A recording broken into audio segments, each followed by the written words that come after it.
نارائن پیٹ town میں عاشور خانہ 2 تاریخ کو منہدم ہونے کی اطلاع کے بعد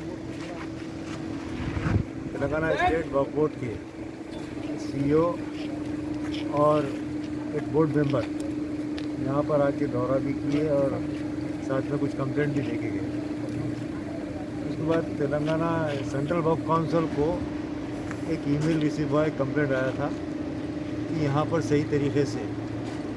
جانچ نہیں ہو رہی ہے اور یہاں کا ایسا منہدم ہوا عاشور خانہ. تو اس سلسلے میں سینٹرل وقف کونسل کے ڈائریکشنز پہ مجھے یہاں پر کیونکہ میں سینٹرل وقف کونسل ممبر ہوں, انسپیکشن اور وزٹ کرنے کے لیے یہاں بھیجا گیا نارائن پیٹ عاشور خانہ. تو سب سے پہلے میں یہاں آتے ہی عاشور خانے جہاں منہدم ہوا ہے وہاں پر دیکھا. وہاں پر تو آلریڈی روڈ بھی پڑ چکی ہے, عاشور خانے کا کوئی آثار بھی وہ باقی نہیں رکھے ہیں.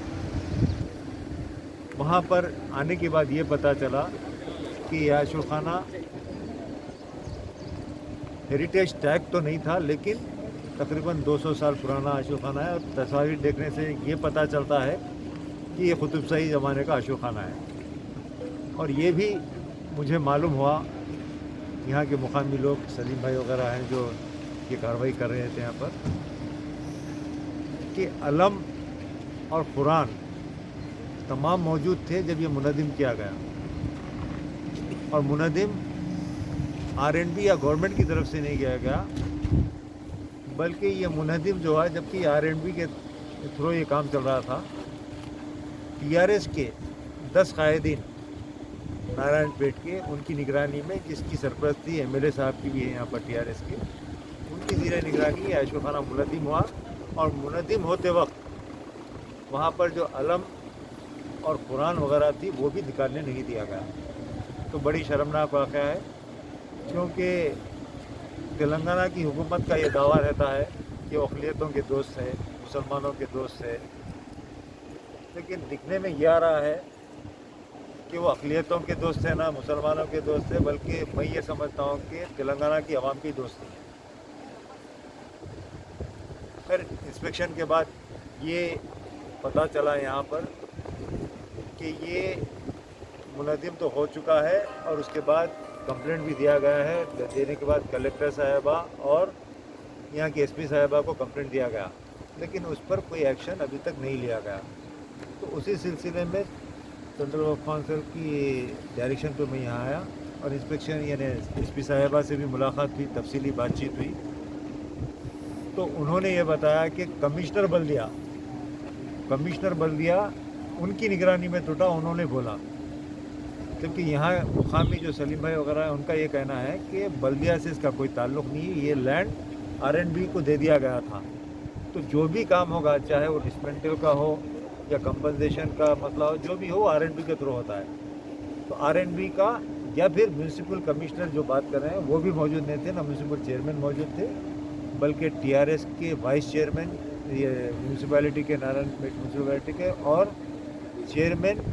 مارکیٹنگ اور ٹاؤن پریزیڈنٹ یہاں کے TRS کے, وہ ان لوگوں کی موجودگی میں ٹوٹل 10 آدمی کی موجودگی میں عاشور خانہ منہدم کیا گیا. تو خیر SP صاحبہ سے بات ہونے کے بعد انہوں نے بتایا کہ چونکہ سول میٹر ہے, تو میں نے ان سے یہ کہا کہ سول نہیں ہے بلکہ ٹریس پاس کر کے اگر ڈسمنٹل کیا جاتا ہے تو کرمنل میٹر ہوتا ہے. تو انہوں نے یہ تیقن دیا ہے کہ اور بھی اس میں ڈیٹیلز دینے کے لیے یہاں پر سلیم صاحب ایڈوکیٹ صاحب کو وہ ڈیٹیلز دینے کے بعد اس کے خلاف کارروائی کرنے کی انہوں نے تیقن دیا ہے. اس کے بعد کلکٹر صاحبہ کرنے آئے, ان سے بھی تفصیلی بات چیت ہوئی, اور ان کے پاس بھی چونکہ کمپلینٹ دیا گیا تھا تو انہوں نے بولا کہ ایز پر پروسیجر میں SP کے حوالے SP کے پاس بھیجا دی ہوں, اور وہاں پر جو بھی کارروائی ہو رہی ہے. اس کے علاوہ انہوں نے ایک بات یہ کہی کہ یہاں کی متولیہ جو ہے وہ کہہ رہے ہیں کہ پرائیویٹ عاشور خانہ تھا, میرا تھا, اور انہوں نے کلیم کیا ہے, اس کا وقف بورڈ سے تعلق نہیں ہے, ان کا کہنا ہے.